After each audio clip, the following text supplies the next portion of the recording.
सर्वप्रथम मखाने एका टोपामध्ये क्रिस्पी होईपर्यंत भाजून घ्यायचे.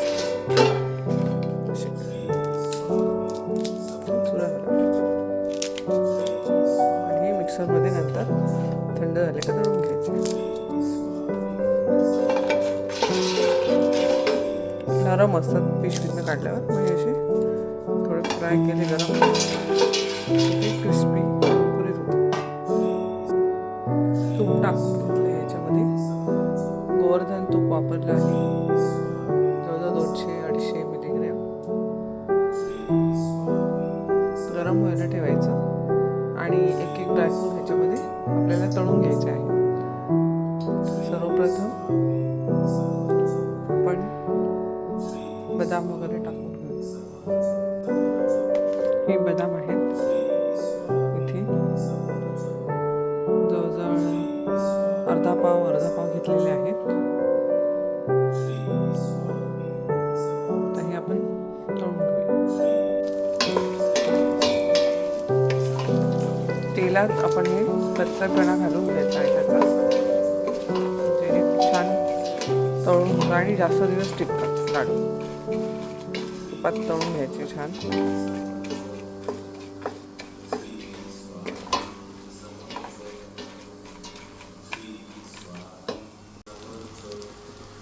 तर यामध्ये मी अक्रोड तळत आहे तुपामध्ये छान, म्हणजे त्याचा कच्चेपणा निघून जातो आणि तुपात तळलेले लाडूला छान टेस्ट येते.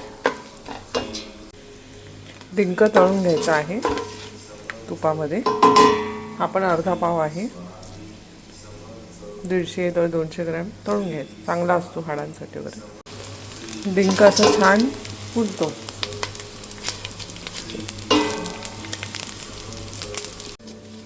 थोडे अंजीर, मुठभर अंजीर आणि मुठभर मनुके मस्त तळून घ्यायचे थोडे तेलामध्ये. खोबरं थोडं किसून भाजून घ्यायचं. सुकं खोबरं आहे हे.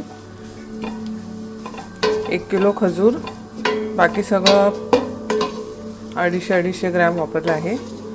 अर्धा किलोला पाव किलो घ्यायचं. ड्रायफ्रूट्स पाव किलो घेतले आहे. बदाम, काजू आणि मनुके 100-100 ग्रॅम. मनुके 100 ग्रॅम, डिंक 150 ग्रॅम, अंजीर मुठभर आणि मस्कमेलन वगैरे सीड्स त्या पण 100-100 ग्रॅम घ्यायच्या. आणि 2 वाट्या खोबरं, सुकं खोबरं किसून.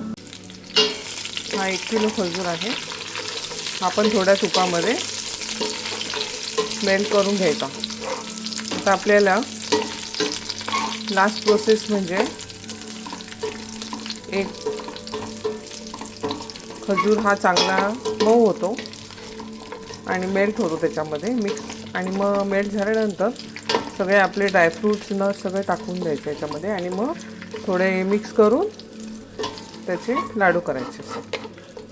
आता हे थोडंसं कडक आहे, पण ते तुपामध्ये शिजवल्यावर छानपैकी मिक्स होणार आणि मऊ होऊन जाणार. तर बघूया आपण.